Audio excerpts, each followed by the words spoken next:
As we come to the end of this legislative session, it's time to take a look back at this year's highs and lows. Joining me for this retrospective is State Representative Seth Grove. Representative, welcome. Thanks for having me. Always great to be on. The 2014-2016 legislative session was very, very unique in multiple ways. Can you briefly maybe give us an overview of the highs and lows of this year's session? I think this entire session was dominated by a 10-month-long budget impasse, followed by a almost on-time budget that was completed in August. So I think budget dominated everything and kind of sucked the life out of doing anything else policy-wise in Harrisburg. There's some good things that happened during that time, but unfortunately everything was so focused on that first year budget that a lot of stuff that maybe people were looking to do just got pushed to the rear, and we couldn't just address a lot of stuff that's been happening in Pennsylvania. Let's talk about some of those highs. One big thing is recently we've had a move towards privatization of the liquor sales. And this is a project that the Speaker has been working on for more than a decade. And this is, I guess, a first step. Your thoughts? I'm so happy for Speaker Mike Turzai. It's been a pursuit over the past 6 years to privatize the liquor system in Pennsylvania. We're one of 2 states that have a fully government-controlled alcohol system for wine and spirits in the state. I applaud him in his leadership. And for the first time, we're seeing wine sold in private sector shops and grocery stores, and hopefully some convenience stores coming up. So I give a lot of credit. I do want to minimize, like, not every, because of how it's structured. Grocery stores and convenience shops need a restaurant license to sell it. So it is an issue because there's only a finite number of restaurant licenses, but it has opened the door. We will see more private sales. Hopefully we can go back and address that to put more private sales in practice. I know the head of the union for the state stores has said this is the beginning and the end of the state stores. We'll see. We did do some things to enhance the ability of state stores to operate, give them more flexibility to operate like the private sector. So we'll see. I think we need to continue working on it. Complete privatization, I think, will happen at some point. It'll take time to get there, but I think we can continue to open up private sales, increase convenience for Pennsylvania residents and tourists moving forward, and make Pennsylvania a much better place. Another thing the Republican caucus did is they held strong and fought against Governor Wolf's really unreasonable request for tax increases. Tell us a little bit about that. Yeah, so the first year budget, longest budget battle in the history of the Commonwealth, which is ironic because my freshman year, it was the longest under Governor Rendell. Now we've surpassed that. So going through it twice has not been a fun thing, but ultimately with this year's budget, or last year's budget, we were able to get a lower spend number, not raise taxes on Pennsylvanians, but still do huge investments in education, fund the main priorities that Pennsylvanians care deeply about in a fiscally responsible way, even to the point where the IFO reduced the projected deficit for the next year by $800 million just because we were so fiscally responsible and led a charge on good fiscal stewardship. And that should be the goal every single year of the General Assembly, being good fiscal stewards and passing responsible budgets that do not saddle taxpayers with a heavier burden, because there's huge economic consequences to that. Another big accomplishment was in regards to the Marcellus Shale taxes. And, you know, I know people across the state, they feel that's more of a local issue. However, really it affects the state as a whole. The governor has kind of taken that industry on as an enemy. However, the tax increases he wanted was again stopped by House Republicans. Why was it important to prevent that tax from going into place? And if it did, what would have been the long-term effect? There was a Supreme Court justice one time by the name of Marshall came out with a quote, I'll paraphrase it, "The taxes to destroy." And that's a reality. Taxes have the ability to destroy livelihoods, to destroy businesses. You know, people say people don't like Marcellus Shale for environmental reasons because of they don't like fracking. We've been fracking in Pennsylvania far before the natural gas industry came here. The first oil drill that was ever drilled in the United States was in Pennsylvania. We've been drilling here for a long, long time. We've been mining coal here for a long, long time. And I gotta say, there's some bad things that happened in the past, but we have regulations and laws that put environmental protection as the priority when they do that. With Act 13 that was passed into law, Brian Ellis's bill, that has an impact fee, which is a tax on the industry that goes back to deal with the local impacts of drilling, as well as put into the law best practices to protect the environment and make sure we have common sense laws moving forward. If you talk to the drilling committee, we already have some of the most stringent drilling regulations and laws on the books here in Pennsylvania moving forward. We already have it. And every EPA study on fracking has come back that fracking does not pollute at all. Every single EPA study, EPA, U.S.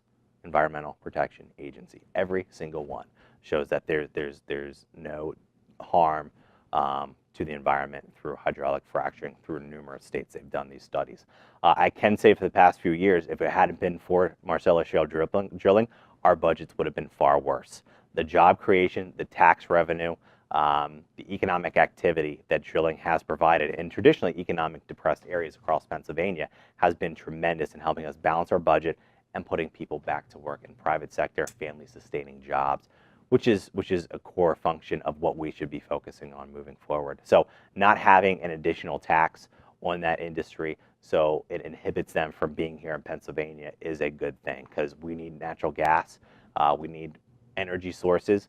You know, we can continue purchasing oil from the Middle East and continually funding people that want to kill us and harm us and attack us and continue to target our troops overseas, our embassies overseas.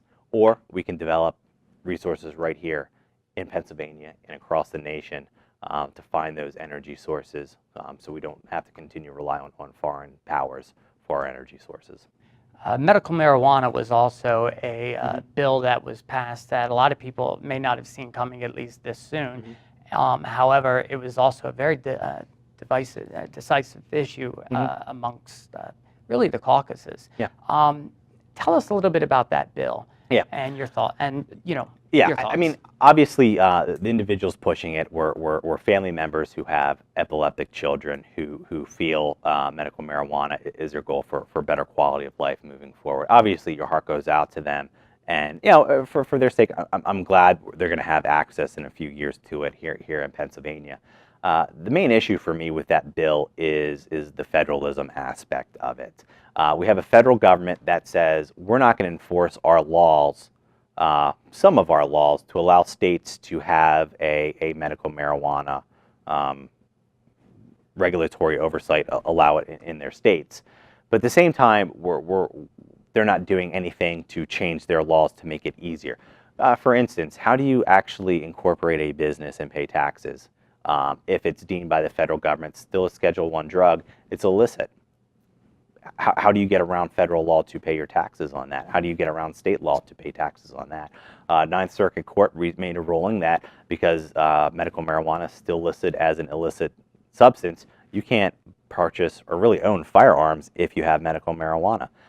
There was a gentleman in Montana who had a dispensary who the ATF used RICO laws to shut him down because he had firearms. He owned firearms. So there's real repercussions for what we do. And it's the job of the General Assembly to look at it, analyze it, and move forward.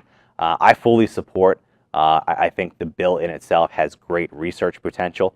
Very robust research, provides for great research, and I think that's a great way to go.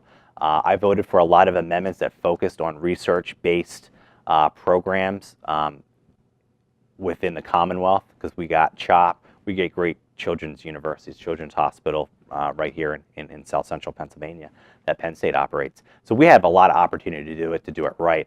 But the real issue in a lot of state issues is actually the federal government and their constant back and forth. I mean, the ATF recently, there was a proposal to downgrade marijuana from a Schedule I. They disapproved it, and one of the reasons is they say there's no medical, how do I want to phrase it? There's no medical use for marijuana moving forward. So all the back and forth with the federal government does not enable us to do it and do it properly the way we should be doing it. We always have to find ways around the law to do it. Hopefully it's successful, it works well, but at the same time, the federal government needs to get their act together and stop going back and forth. Either allow it and make it for states to do it, or enforce your laws. And that's one of my biggest pet peeves in government. If you don't like a law, get rid of it. Don't ignore it. A lot of people said that they were concerned that this would lead into full decriminalization, that it would be like Colorado. And recently we heard the governor come out and say that he would like to decriminalize small amounts of marijuana. We only have about a minute or so. What would you say to those people that may be saying, I told you so right now? Yeah, so the small amounts of marijuana, no one's going to jail for small amounts of marijuana. You're just getting fined, ARD, something along those lines. So there's no cost savings with doing that whatsoever. I think the governor's wrong in that fashion.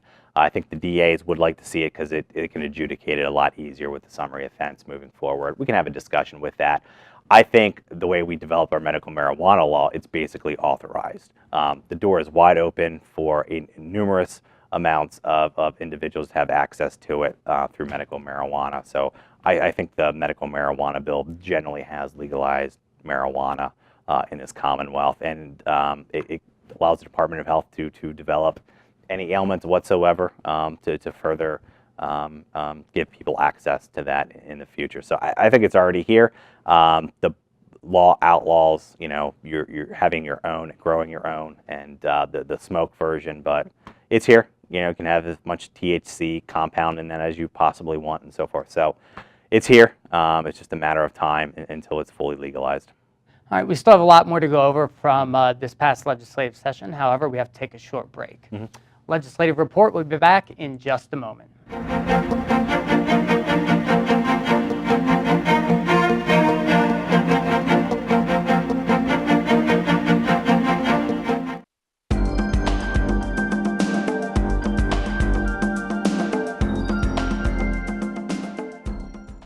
Did you know that Violet Oakley was the first female artist to receive a large commission for artwork done in a United States Capitol building? In 1902, Joseph Houston, designer and architect for the 3rd Harrisburg Capitol building, commissioned Violet Oakley to paint murals for the governor's reception room. He believed that Oakley's contribution would add interest to the building and act as an encouragement of women of the state. Prior to beginning her work for the Capitol, Oakley set out to England to conduct research for her murals. Upon return, she decided to center her artwork on William Penn and the founding of Pennsylvania. Oakley made sure that Penn's ideals of justice and peace could be seen throughout her work. In 1906, she completed 13 murals titled The Founding of the State of Liberty Spiritual and was placed in sequential order around the governor's reception room. These murals were some of the first to be installed in the Capitol. When Edwin Austin Abbey, another artist for the Capitol, died in 1911, Oakley was offered another opportunity to create murals for the unfinished Senate and Supreme Court chambers. Her work on the Senate murals, including International Understanding, was completed by 1919.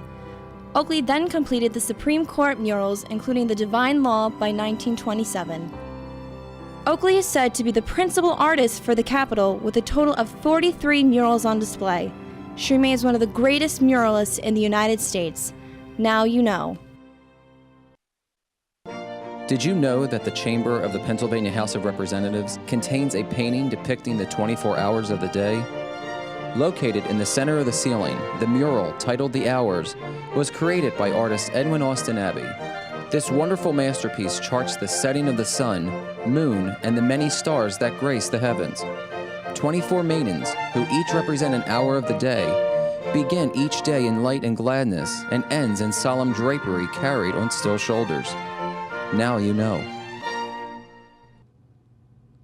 Welcome back. I'm Anthony Tezak, and joining me here today is State Representative Seth Grove to give us a little bit of a year in review for this recently ended legislative session.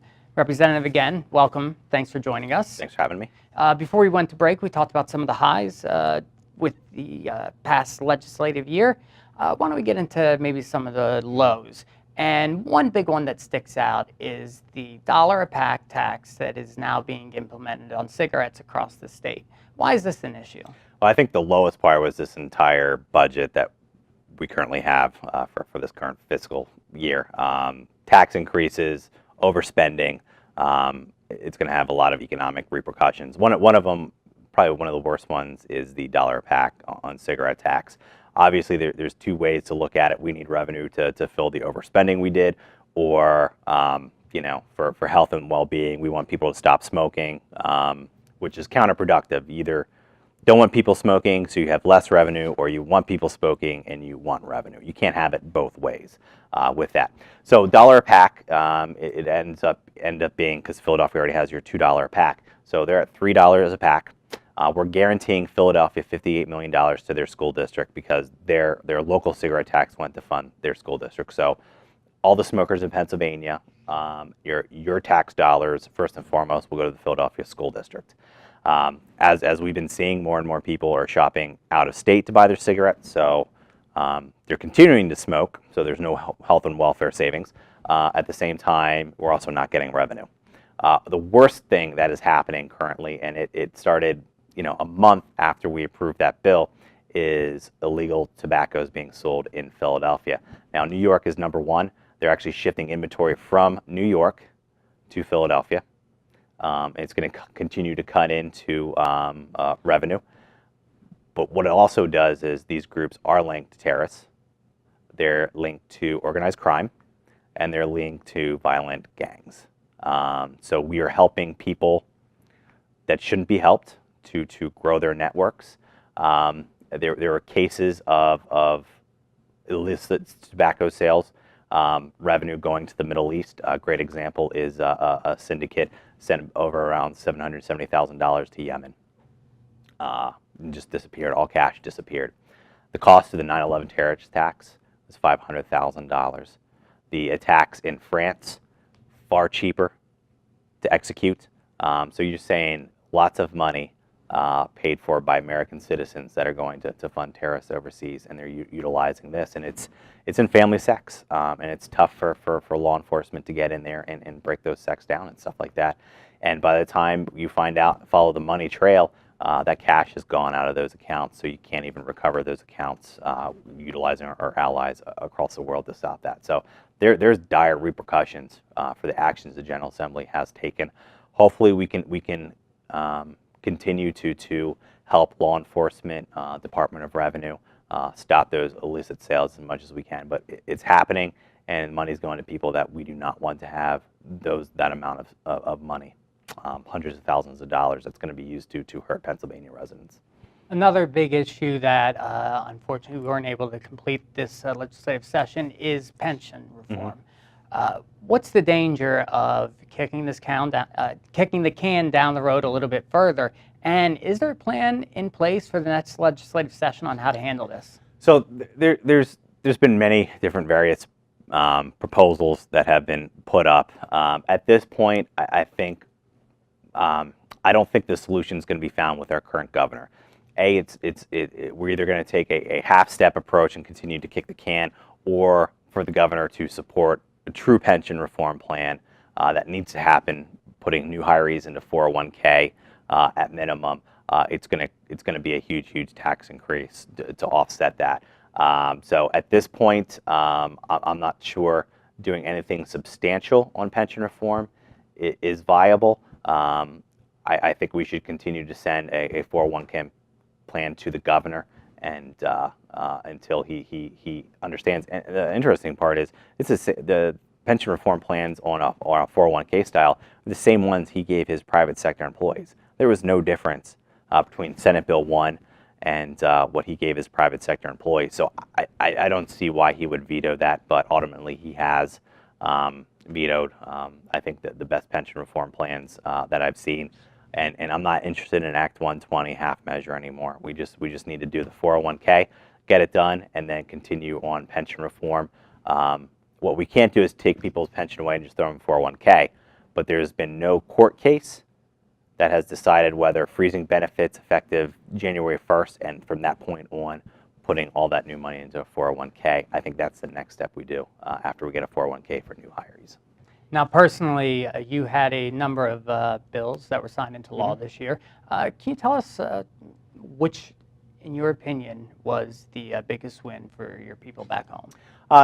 It's kind of a small win, but a good win for families across Pennsylvania. That was allowing pharmacists to provide flu immunizations for children over 9. And it had many positive facts. Number one, you don't have to wait for a doctor's appointment to go in. You can just visit your pharmacist. They can do it right there a couple times. Pharmacies are open more hours. Usually if you go grocery shopping, you're going to walk right by one. So it's great. For military families, TRICARE, their health insurance, actually provides immunizations on the pharmacy, not to your doctor. So state law forced military families to pay out of pocket to go to a doctor. So they would have to pay for the doctor visit on top of the flu shot out of pocket. So this gives them access to the TRICARE. I think we need to do more. I think we should allow pharmacists to completely open it up, but I think it's a good first step to provide immunization care to children and increase access. And it's over 2,000 locations now that an individual can go get a flu shot. And a lot of these are in areas that it's nice to, people visit a lot, so you can promote it. So hopefully we should see immunization rates increase as that bill and more pharmacists start doing immunizations. You were also the prime sponsor of House Bill 777. Can you tell us what does that law do? House Bill 777 allowed individuals on PACE and PACEnet, senior citizens, to continue that program without getting kicked off in case because of their Social Security COLA. So it protected them through that moratorium moving forward. So that's a very good bill. We do that every 2 years, and it's a great opportunity to look to see how the PACE PACEnet program is being funded.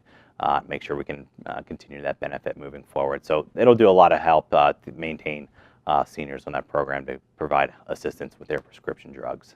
And you also had other proposals that may not have passed as a standalone bill, but were ultimately added on to another piece of legislation, one being House Bill 603, which was included in Senate Bill 837. Can you tell us about that? Yeah, it's a bill Senator Ryan Allman and I did jointly.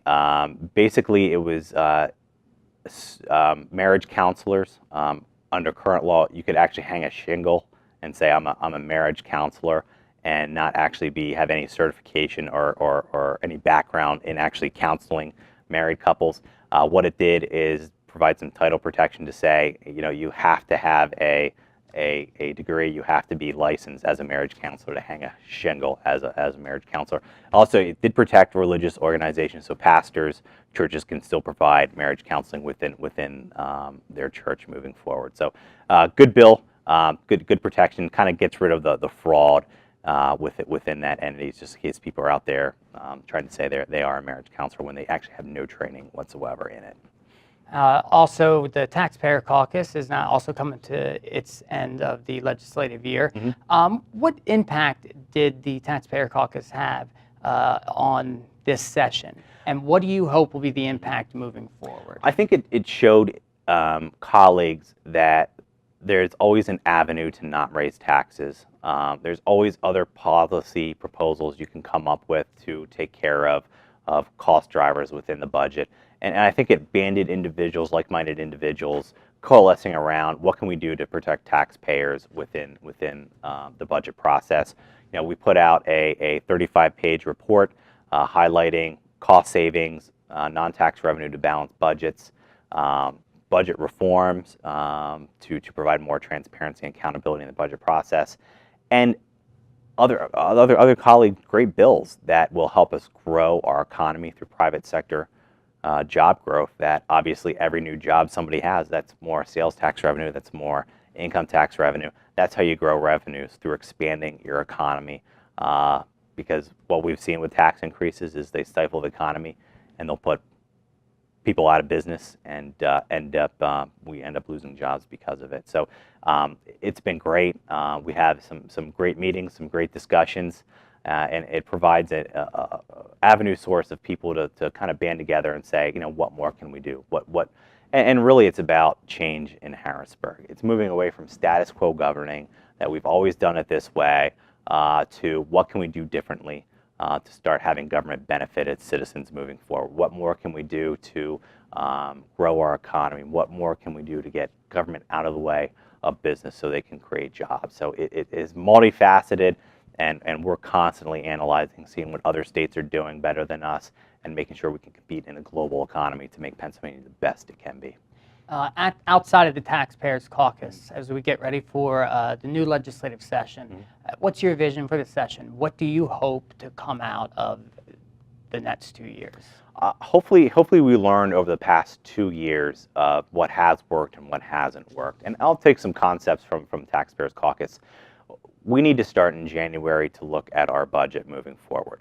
We need to address those cost drivers and move policy to change those cost drivers. So when we get into June, we have solutions on the table that allow us to address the budget and ensure that it's just not taxes moving forward.